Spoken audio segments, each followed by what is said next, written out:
Alright, let's try this again. Hopefully this is working this time. The audio seemed to die out. I don't quite understand why, but it just did. So it looks like the audio is working now. Let me know if you're in the chat what it sounds like, if it's working. Because I don't understand why my mic's doing what it was doing, but yeah. And the baby right now is having a major heart attack because she's pissed. Okay, now it looks like it's good. Anyway, so I was just live streaming for a few minutes for those of you watching this later on. Oh, what did I just do? So what I was explaining is I've been sick for the last couple weeks. That's why I haven't been making videos and or live streams. And that's because, just the sickness.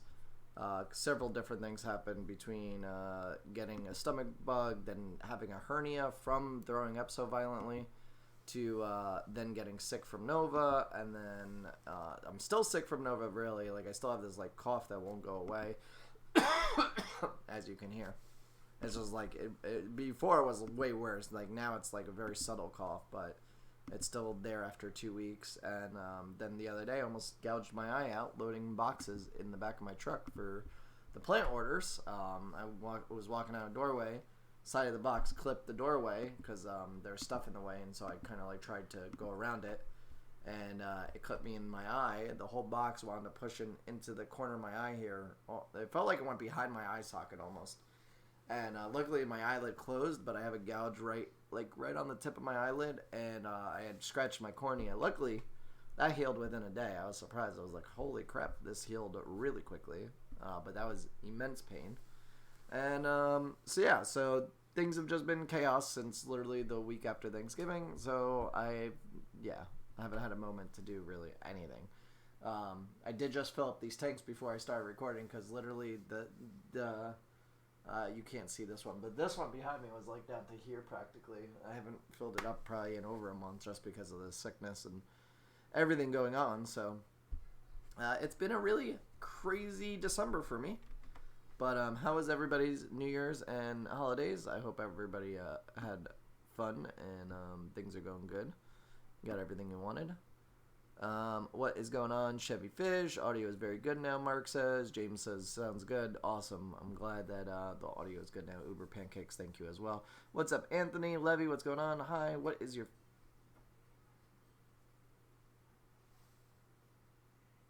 That's weird. What is your favorite predator fish and favorite community fish? I mean, I don't know if I have necessarily a favorite predator fish. I mean... Yeah, I'm not really too big on predator fish. Community fish, though, I really like... Sorry, this is why I couldn't record a video, because, like, it was way worse, but it would be every time I opened my mouth, I'd have to cough, and it was just impossible for me to film. Now it's a little bit more manageable. I could talk, but I still have to cough every once in a while. As far as favorite community fish, I like ember tetras. Those are really cool, and galaxy rasboras. Those are really nice. I wish Galaxy Rasboras, though, kind of schooled more. They kind of, once they get acclimated to the tank and they're not too afraid anymore, they kind of just spread out and they don't really school, and the schooling is really cool on most fish. So that's the one thing that I don't like about them, but I really like the way they look. Awesome tanks in the background. Thank you. I actually probably, I don't know if I'm going to get to them just yet, but I have to remove at least this corner one over here. That's drained, in this one back here that is empty. Those are going to be going out to the shed most likely. The one back here, I'm still debating on what I'm going to do with. I haven't quite decided. I may do like a cactus kind of paludarium or vivarium or something like that. They're not really any water, just all like cactus, and keep it dry and make that cool. And then I'm going to shift the two side aquariums that are over here that you can't really see that are off camera. Those are going to come back more, so then you'd be able to see all three of the main aquariums in one. But to move all these things out to the shed, it requires me and Jake to be able to do, well, at least the bigger one I'm going to need Jake's help with.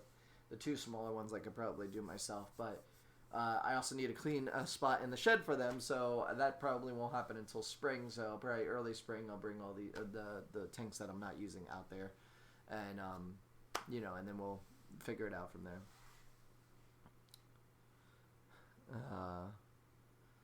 You should do light reviews. I would like to see what lights you use and how you use them. I could possibly do that. I don't think I have done many light reviews. I think I've done a couple like box openings of lights and brief demonstrations, but I guess I could do actual reviews. Are you flexing with those AirPods though? No, actually I was using it to test the audio because I have my phone. I could pull up the stream and then I can hear the audio through here, because if I put it through the computer, then you guys are going to hear it like 3 times or 4 times over, so it's much easier for me to be able to monitor the audio with the AirPod in.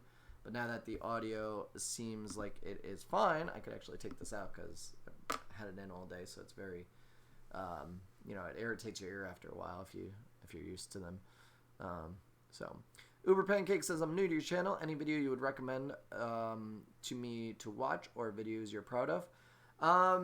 Well, that really depends on if you're new to planted aquariums, Uber. So if you're new to planted aquariums, I have a really couple good tip videos that I did relatively recently in the last year that are really large on the channel, I would say. There is, let's see, I'm going to go back and look. So there's the biggest tip for new aquarium plants. That one I recommend because a lot of people, it basically explains, like, once you get a plant, don't move it around too much. People like to go in and fidget with their aquariums. That can be a huge downfall to your overall success. So it's like kind of just plant your plants, let them do their thing. If they're going to melt, they're going to melt no matter where you move them to. It's really like the more you move them around, the more it's going to hurt them. But that's the biggest tip for new aquarium plants. That one's actually my most viewed video. Then I have the beginner planted aquarium mistakes overspending. That's a good one if you're new as well. And then also top 3 tips to be successful in planted aquariums.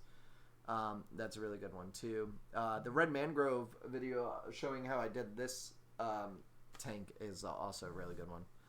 And then possibly the how to deal with melting plants is another good one. So those are just to name a few pretty good ones to watch. How well can boosts grow in a dry start method? Probably pretty well, but they are exceptionally slow growers, so really don't expect a lot out of them. I mean, you may see a couple new leaves within a month, but not much more than that. They're very slow growers, so just keep that in mind. I got a 10-gallon tank, but the plants are melting. Rons, when did you get the plants? How long ago? Where'd you get them from? And maybe I can help you narrow down your problems with that. Chevy says, Chilena, I can't say this.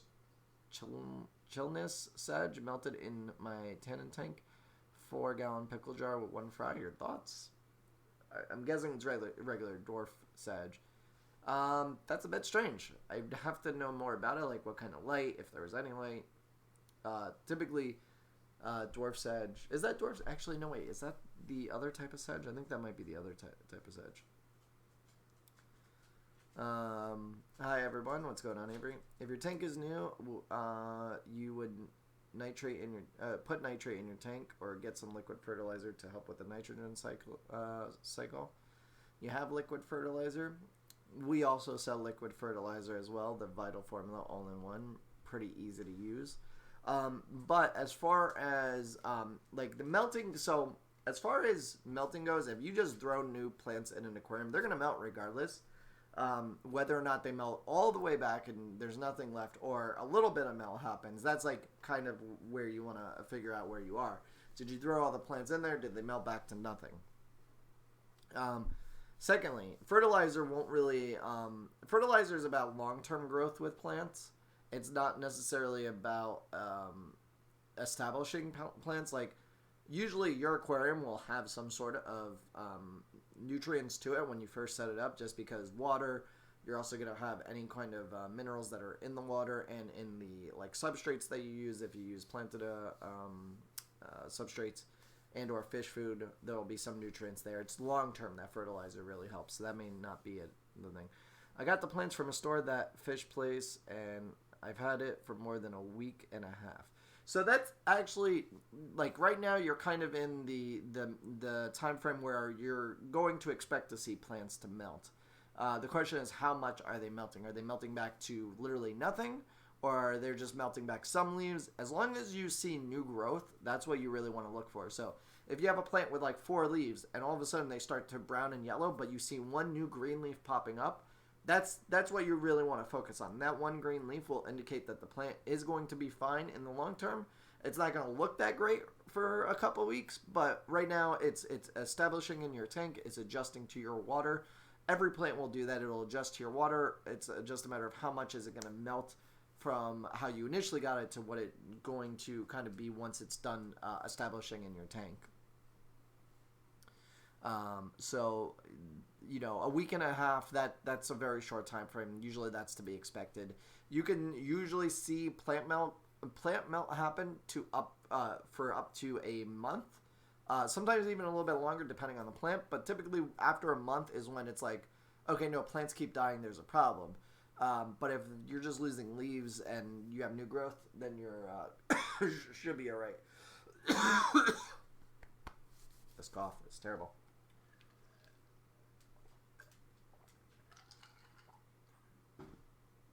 I have to water this plant too. I gotta remind myself after I'm done streaming.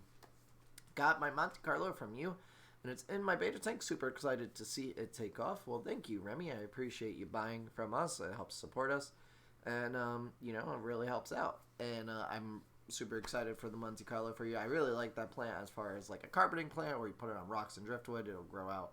It's pretty cool. So I have Fluval Stratum, 2 48-inch 24/7 lights, CO2, and I dose an all-in-one fertilizer. Should this be enough to grow chain swords fast?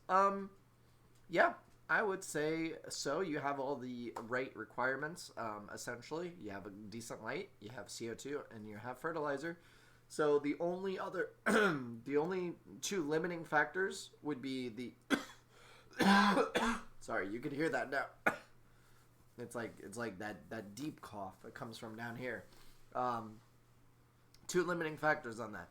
How tall your aquarium is. So even though you have 48-inch 24/7 lights, like how tall is that aquarium? If it's 3 feet tall, that light's going to be low light hitting the bottom. Now if it's like a 40-gallon breeder and you have that light, that's going to be that's going to be high light. Those should grow really quickly. And I was going to say substrate, but I forgot the first part. You said you have Fluval Stratum, so that's a really good one. Just make sure you're dosing and or using root tabs, and you should be good. Only one plant is melting. I can't talk. Only one plant is melting in the tank. All right, so that's good. If only you like. Here's the thing: when you get aquarium plants, it's best to buy like 5 different kinds and plant them, and then see what grows. Because odds are, you may have 3 out of the 5 that survive and do really well, but 2 of them aren't. And then you just know, okay, either I just can't grow these 2 plants, or I made a mistake, or something wasn't right for them. And then you know you can try those plants again, and if it still happens, that maybe your tank just isn't set up to have that that plant. I know I've done that a dozen times. Even the plants that we sell, we only sell the plants that do well in our aquariums. There's plants that we can order from our suppliers, but they don't do well in our aquariums. And I know other people that sell plants that order from the same places we do, and they sell them just fine. But that's because their tanks and their water, it can handle that, or that plant can handle those conditions. And for our water and our tank setups, it just doesn't do well. So, you know, you just have to kind of take that into consideration when it comes to growing plants, especially if you're new. Like, you're not going to grow every plant. It's just like humanly impossible to be successful at every single plant, but get the plants that you can be successful at. So you try a large variety, you figure out what you can grow, and you go from there, and you use those versus the ones that give you a really hard time. What red plants would you recommend in a 75-gallon, no CO2 medium light? I have angelfish and a hillstream loach with nerite snails, I'm guessing. So I would go with Alternia renaki, or AR. Really nice plant, has bigger leaves. If you wanted something with smaller leaves, but it is going to be a little dwarfed in scale of a 75-gallon, you could try Ludwigia SP Red. That's a good one. Ludwigia ovalis is another good one. It's not all red, but it does have hints of reds and oranges and stuff like that.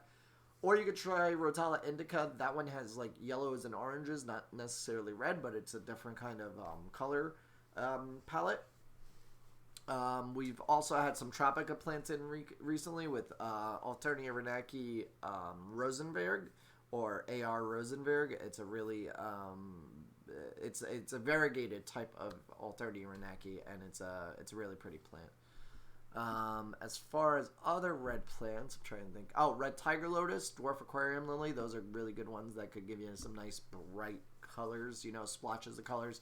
Not maybe necessarily good for like a background plant, but you put like a red tiger lotus bulb and it'll just grow bushy and you'll have like this nice big red bush growing. Pretty good. So those are a couple red plants, to name a few. Can too much light kill a plant? In theory, yes. So some plants that like really low light can actually burn under really intense light. And that basically, so when a plant primarily turns red, it's because they're putting on sunblock, essentially. They're putting on sunscreen. They're getting a tan. That tan is to help eliminate all the UV rays and all the photons that are hitting its surface to kind of mitigate it. It's the same thing with people that live closer to the equator that have darker skin. And those north of the equator, the people closest to the equator get the most sun, therefore they have a darker skin tone. Same thing with plants. The more bright light that the plant gets, the more it's going to turn colors. So certain plants can be red naturally, and that's just their natural DNA, but other plants have that ability to turn from green to red depending on the amount of light that they're getting. But some plants don't have the ability to actually put on sunscreen, much like Anubis. Anubis, actually, if you put it under really intense light, will actually burn holes in the plant through the water. Like, you'll actually see it starting to develop holes just because it cannot protect itself against that much light. But the case of, like, will you have too much light in your aquarium, it's like, going to be a very minimal thing that would happen. Like, you would need really, really intense lights for that to happen. And I would say it would be like 1% of all aquarium people would have that problem because it would be so minuscule.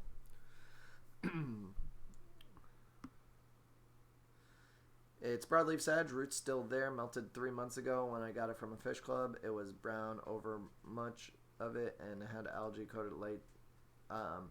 So as far, that was that dwarf sage. Okay.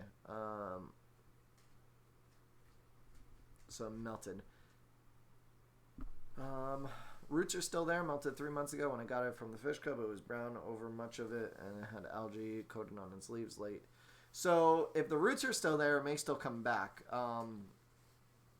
But 3 months ago, that's a while. So odds are it may have just not liked the transition well. The algae could have also hurt it, because if the algae was covering its leaves, it really didn't stand a chance. It needed to be cleaned up. So hopefully you cleaned it before you put it in there. If the roots are there, there's always a chance it'll come back. It may also be going through like a seasonal period. So that's possibly something that it could be doing right now. Rotala indica has taken over my tank. It's everywhere. It does do that. Rotala does grow quite out of control. Dwarf hairgrass, what do I need to make it thrive? Good substrate, CO2, and highlight. Dwarf hairgrass is really hard to grow, in my opinion. I find it harder than most other plants to grow quickly, that is. If you want to put it in there, it'll grow slowly, that's fine. But if you want it to like carpet out, you need to start with a lot of it, and you need to have a lot of light and a lot of CO2. Otherwise, it just does not do well. Help, Blackbeard algae in my planted tank. Suggestions on getting rid of it. Well, Gary, a couple things that you need to think of is where is it growing? One. So is it growing on all the plants? Is it growing on your output of your filter? Is it growing in an area where it has high flow? So if your outflow of your filter is pointing towards, say, a piece of wood, then that's getting direct flow. That could be contributing to that. So reading down a little bit, everywhere. So it's growing everywhere. All right. So here's sorry. Here's what you have to do, kind of. It's a multi-step, multi-process approach. It's not just something that you can do one thing and it's going to fix everything. One, you're going to want to remove as much of the tufts, which is the black algae, as much as possible. So you're going to go around and anything that you can pluck off the leaves of your aquarium, if you have to cut off whole leaves or whole stems of plants, do so to get rid of it. You want to try and get rid of as much physical algae as possible manually, right? So once you get all of it that you can, you know, and same thing with like filter outputs. Your filter output, take off your filter output, you know, clean it, make sure soak it in burning hot water. It'll kill the algae, and get it off of there, scrub it off. And so you've gone through the manual process of removing everything. So now you have, you know, most of it hopefully gone, but it's still in the aquarium. Just because you removed what you can see doesn't mean that it's gone forever.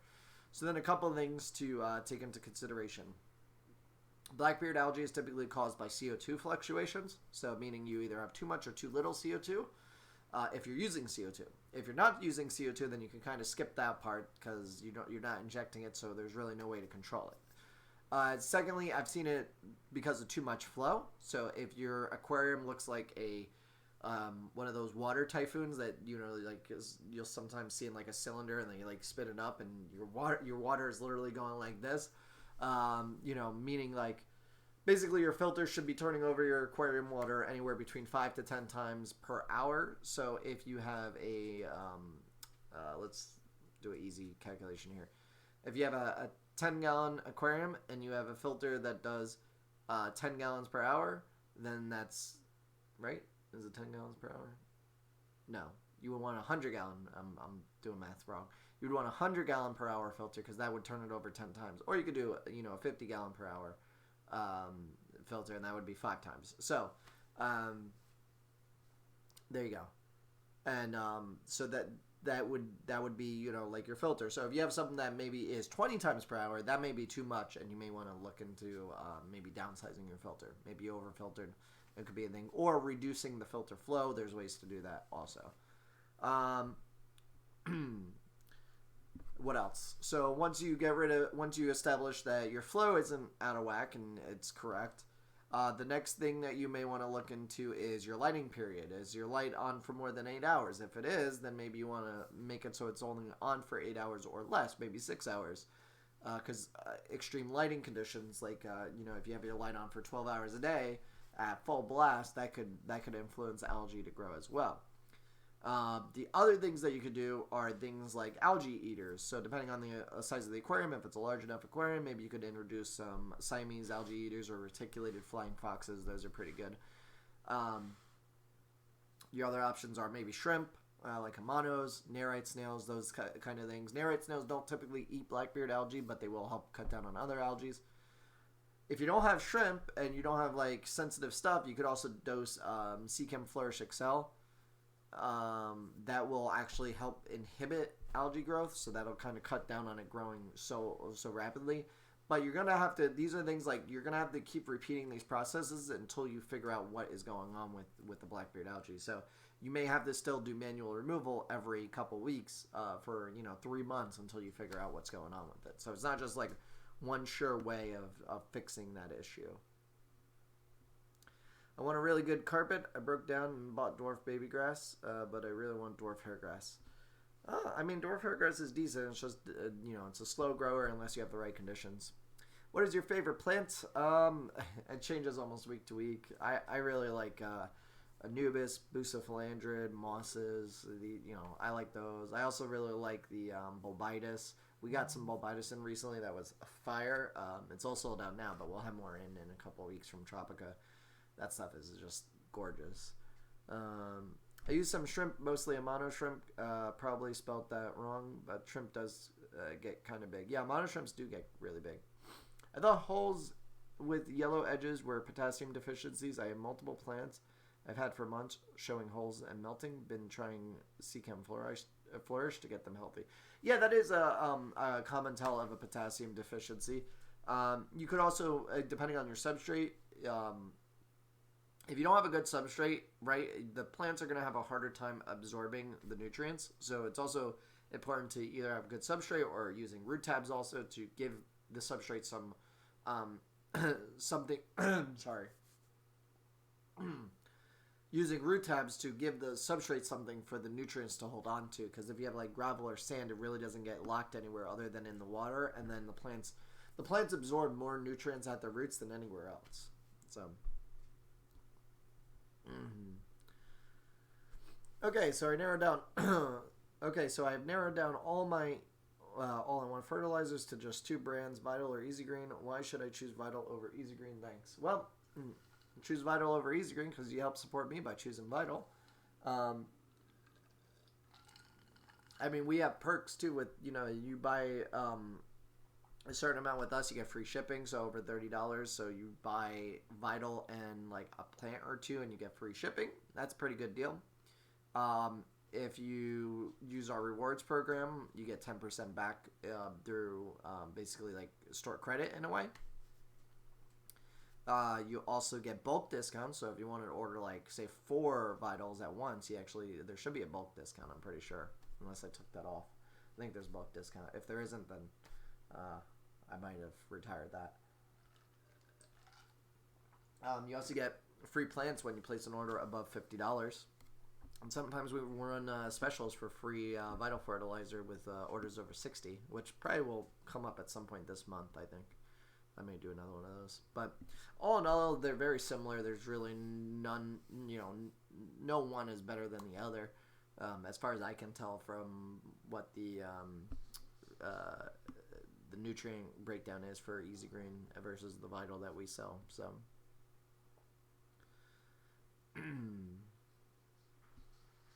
Do you want to be my roommate and give me pointers? Well, what are the perks with being your roommate?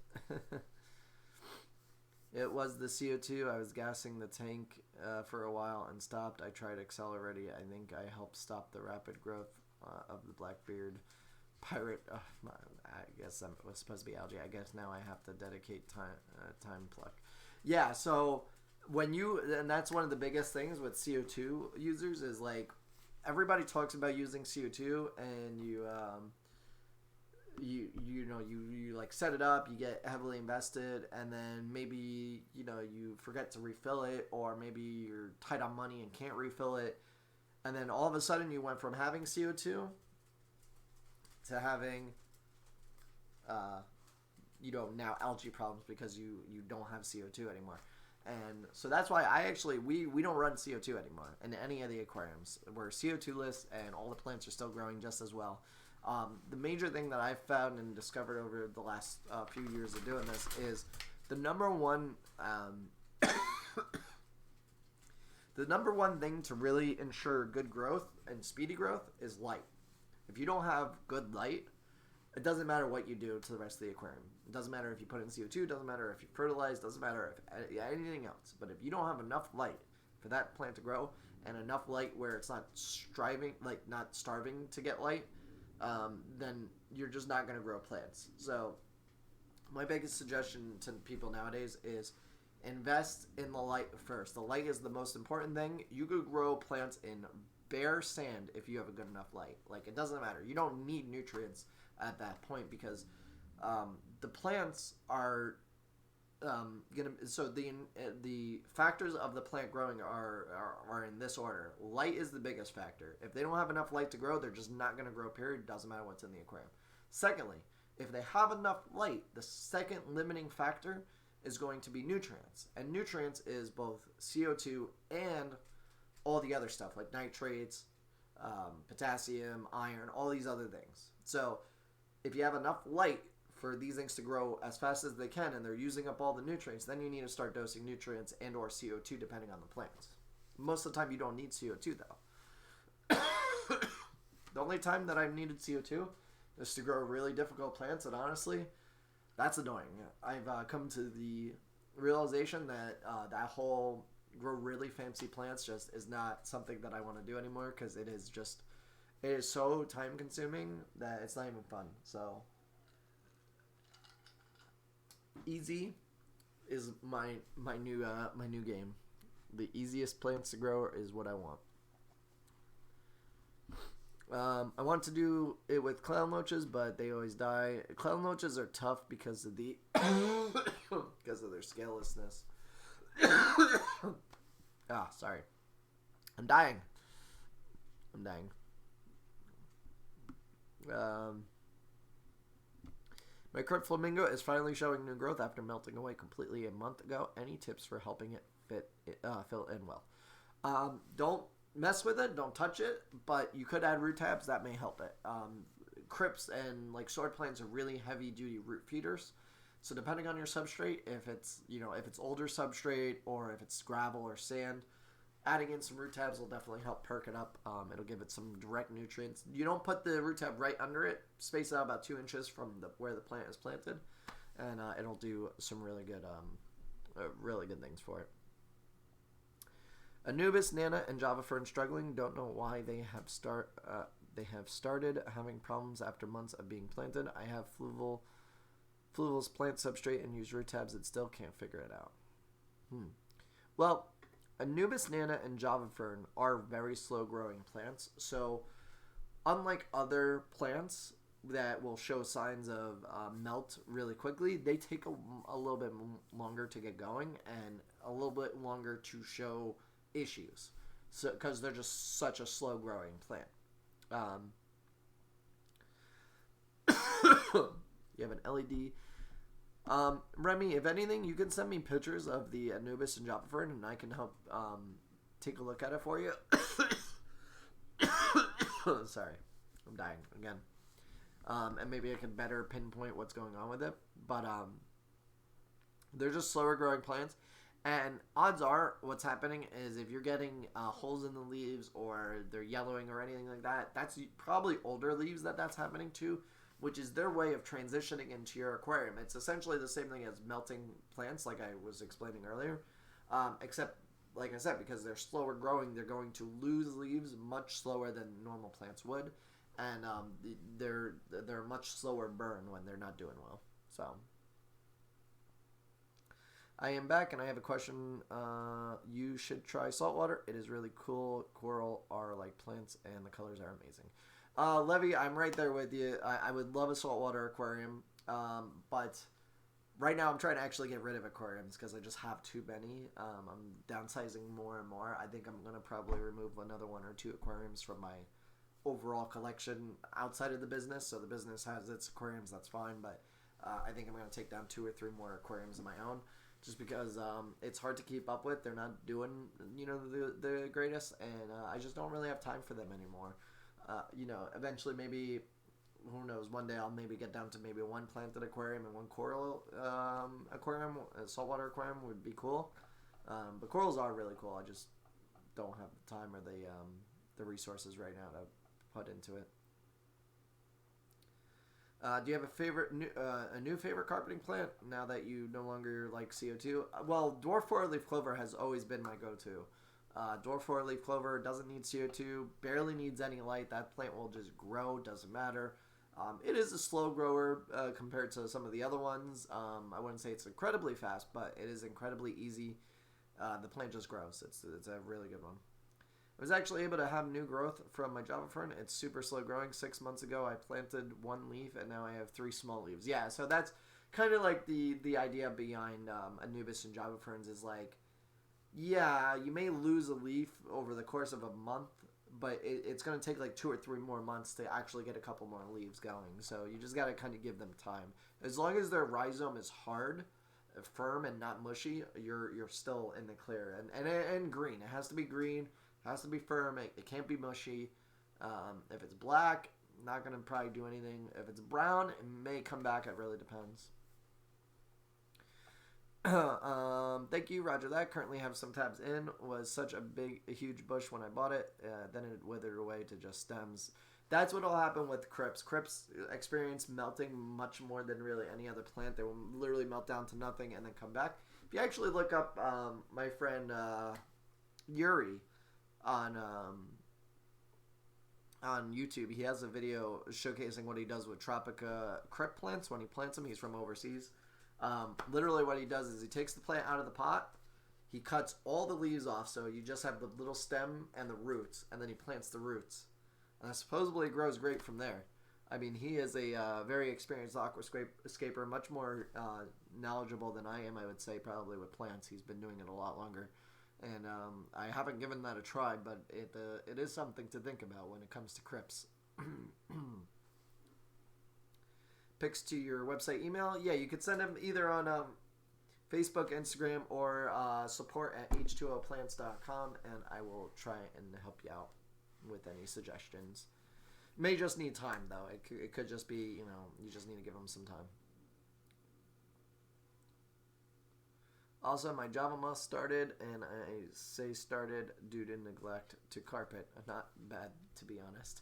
Yeah, Java moss is one of those things that once it gets in your aquarium, it'll get everywhere. I actually tend to steer people away from Java moss because of that problem. It's like all the other mosses are a lot more manageable than Java moss, but literally once it gets into your aquarium, it is impossible to get rid of because it just grows everywhere. What are the odds of being able to be able to grow Glasso in sand-kept planted substrate? You could probably grow it in there. Just if you have any bigger fish or Bosemani rainbows, don't use Glasso. I learned the hard way with I had gotten a 1 pound bag of Glasso when I first started keeping aquariums. And it was just all Glasso trimmings. I spent probably 3 or 4 hours separating out all the trimmings, replanting each one individually to really spread them out and get the carpet growing. By the next morning, all of them were eaten by the Bosemani rainbows. I was super pissed. I was like, I spent 4 hours. I probably spent like $50 or $60 on the pound of of plants. It was just overall was a bad experience. So since then, I really have not tried it.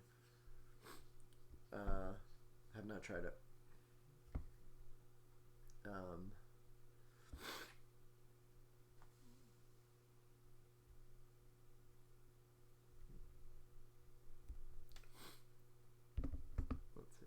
Thoughts on how to propagate banana lily plant. So I've never propagated it.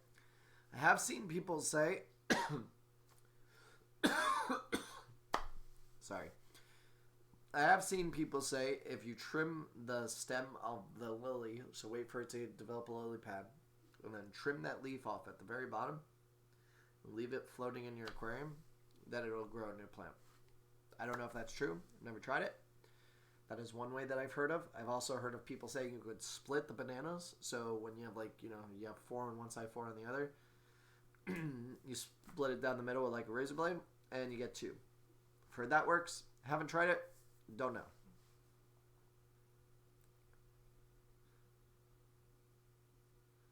You just answered my question about if I could cut off all leaves off of melting plants to prevent new plant melting from polluting my tank.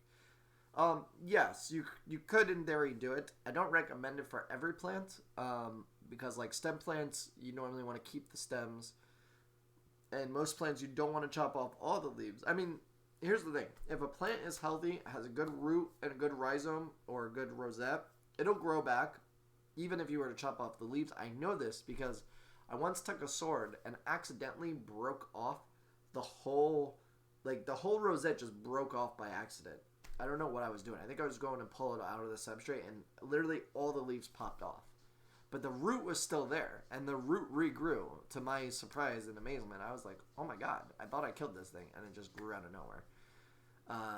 So it can do it if it's healthy enough, but I don't recommend cutting off all the leaves because typically you want the plants to have those leaves, even if they are going to melt, to help establish the plant. Now here's the thing. Once you see new growth, so if you have a plant and within a week you see a new leaf pop up, you're like, okay, perfect. Or you see new, like a 1-inch piece of stem pop up out of like a stem plant, then okay, no, I got something that's going to grow. I could get rid of all these old leaves because now it's already growing in your aquarium. So the older leaves are going to eventually melt anyway. You could chop them off if you really wanted to. But always try and wait to see at least a new leaf pop up before you do that. Yep, there's the baby.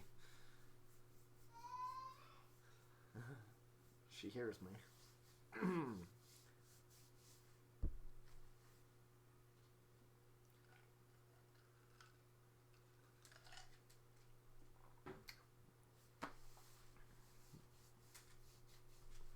What's up, puppy?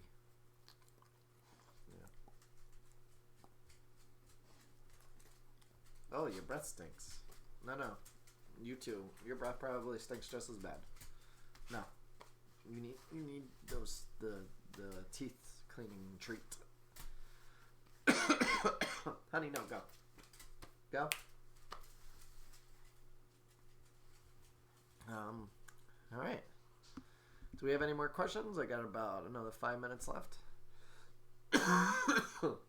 Kambaba, is it good for removing nitrates? Sorry, I'm dying. Every plant is really good at removing nitrates. Some better than others. The way you can tell if a plant is good at absorbing nitrates is it's a fast growing plant, because the more the faster a plant grows, the more nutrients and the more resources it needs to use to grow those new foliage. Hey, sorry, the dogs are getting out of control in there. Honey, leave them alone. So, so faster growing plants are typically going to be what absorbs nitrates quicker. Daniel says, I love ordering on your website. I'm hyped for the new plants, or for my new plants.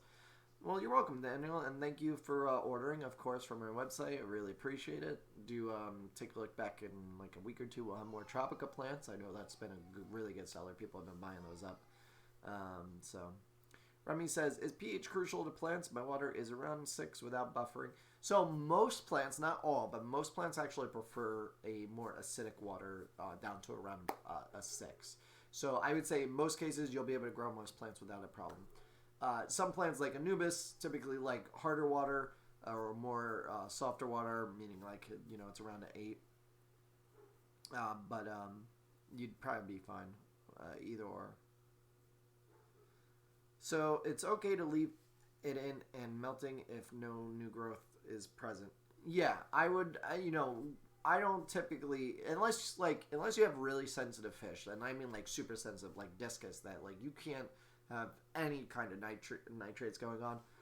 Most community fish can tolerate the kind of melt, because keep in mind, the plant melting, it's slow. It's like a slow process, right? Because even though that plant leaf may be in the aquarium, it's not immediately converted to ammonia and nitrate. It has to be broken down by the water and turned into ammonia and then nitrite and nitrate. So it takes time. It's not just instantly like, oh, I have plant melting, my ammonia is going to spike. So keep that in mind. Of course, dude, I got some floating plants a while back and they're doing awesome. That's good to hear. Genji's Aquatic says, hey, glad to see you're feeling better. I'm a little late to the stream, just finished eating supper. Well, welcome, Jen. And yeah, I'm feeling almost back to 100%. I'm just tired of being sick or under the weather. Like, all the issues. I still have this cough. I just want to be back to 100%. I just can't be back to 100%. It just is impossible. But I'm hoping that I could get back there. Wow, DSM420A Doggo with a $5 donation. Thank you, appreciate it. Very much appreciate the super chats. And that was my doggos. They're now probably laying down somewhere. I actually just bought them this new leash that was kind of cool. It's because typically I have like 2 leashes that I attach together and I walk them with that. But this one is one leash that you can attach 2 dogs to it. But it actually has like this stretchy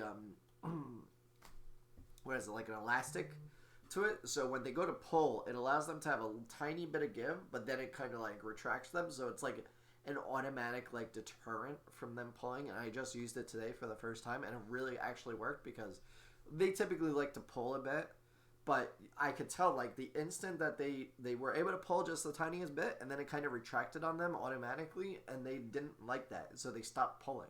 I'm like, oh my god, this thing's actually working. So it's actually a really cool thing. I really like it. But those are my doggos. That was my little story. You have any red roof floaters in stock? Remy, not at the moment. But if you want them, I can most likely order them. I have to see. Sometimes they're seasonal. And around this time is when they kind of usually run out. But we stopped kind of stocking most floaters just because we were having so many issues where, like, they would last. We would get them in on a Thursday. They would be fine until like Monday or Tuesday. And then, for anybody that ordered them So if anybody ordered them by Sunday, they went out, they were fine. But anytime they ordered them after Sunday and we had to ship them on a Wednesday, they just didn't last. They went to shit. People would get them and they would just be garbage. So we just kind of stopped ordering because it was just too much of a hassle to like check by Sunday night when we packed all the orders to be like, oh, what's left out of the floaters? Let's remove them off the inventory. Plus, it was a waste because we would wind up, wasting money on them. So, but we can order red roof floaters. Like if you specifically want them, we can specialty order them for you and ship them directly to you. Just email me or message me on Facebook or Instagram, and I will take care of that for you. Wonder if that would work on my hounds. I have 2 shepherds and my guy is 120 pounds. Well, my dogs are not as big as that. I think Walter is a good 50 pounds. You could check. I mean, look it up. It's on Amazon. It's a I would just look up 2-dog leash or leash for 2 dogs, and you'll see it. And you'll actually see it has like a stretchy, it's like a coiled type of thing. It's scrunched up. So look into it. It really worked. My first try with it, and I was like, wow, they're not pulling as much as they still were trying to pull a little bit, but you could tell that it made them uncomfortable because it would it stretches out a little bit, and then because it's like a bungee cord almost, it kind of just pulled them back in, and they were like what the hell's going on here? Because when dogs pull, you go to pull them back. I didn't have to do that. I just held it, and it did it automatically. It was really cool. I don't know. It's weird. And they were walking a bit better than they normally do, so I was very surprised. It's not why I bought it. I actually just bought it because I needed a new leash for the 2 of them, but when I saw that, I'm like, all right, I'll try it out. It worked pretty good. So it's actually what you want to do. Here. This is it right here. So this is the bungee part. You can see that it scrunches, and you could stretch it, but it pulls back. And it's pretty heavy duty. But what I also really like about it is this handle here. Because this handle, it's got a nice cushiony thing. So when they're walking, you got a nice grip. Because when it was just this annoys my hand. The regular lanyard type thing. But this has a nice, it's got a nice circular grip. And it's a really nice leash. I'm very, very impressed with it, And, I think it's a 6-foot leash. I want to say, yeah, probably about 6 feet, or it'll stretch out to about 6 feet when they pull. So, I don't know. I don't know if it's meant for that size dog, but that's the one that I got. Pretty good. I like it. I have this algae in my tank that as soon as I touch it, it breaks into little pieces. ends up everywhere. My tank is now covered in it. Is it filamentous stringer algae? It's a pain. If it breaks into a bunch of little pieces, I don't think it is hair algae, because hair algae typically won't do that. What I will say, though, is when you're ever treating algae, turn off your filter, because this is the easiest way for it to spread is when you go and you try and remove it with a toothbrush or tweezers or your fingers or something, and pieces start flying everywhere, and your pumps or your filters on, they're just going to get blown everywhere, and that just makes it even worse. So always turn off your filter when you do it. But I would try and maybe manually remove as much as possible. What's up, fish guy? What's going on? Just hanging out. It is 8 o'clock, so it is going to be time for me to go and head out. But I want to thank everybody for hanging out and, keeping up with me on this sickly a month and a half, I think, actually, now. I just want this cough to be gone. I swear it can't. But supposedly everybody around me has this cough now, so I don't know. But yeah. So this Sunday I'll probably do another video. I think I want to do a video on the square tank next to me. There's some algae growing in on it. Maybe I'll give some more algae tips and do some maintenance, trim it down, and throw a couple new plants in there. We'll see how that turns out. But I hope to see you all guys not next Wednesday, the following Wednesday. So that would be, what day is that? The 22nd, and we will be back live streaming around 7 p.m. Eastern time. I don't know what else to say. I hope you all have a wonderful time, wonderful week. And, if you haven't ordered any new plants recently, check out the website, h2oplants.com. Really helps to support these videos, these live streams, and the channel. And, yeah, I'll see you guys Sunday with a new video.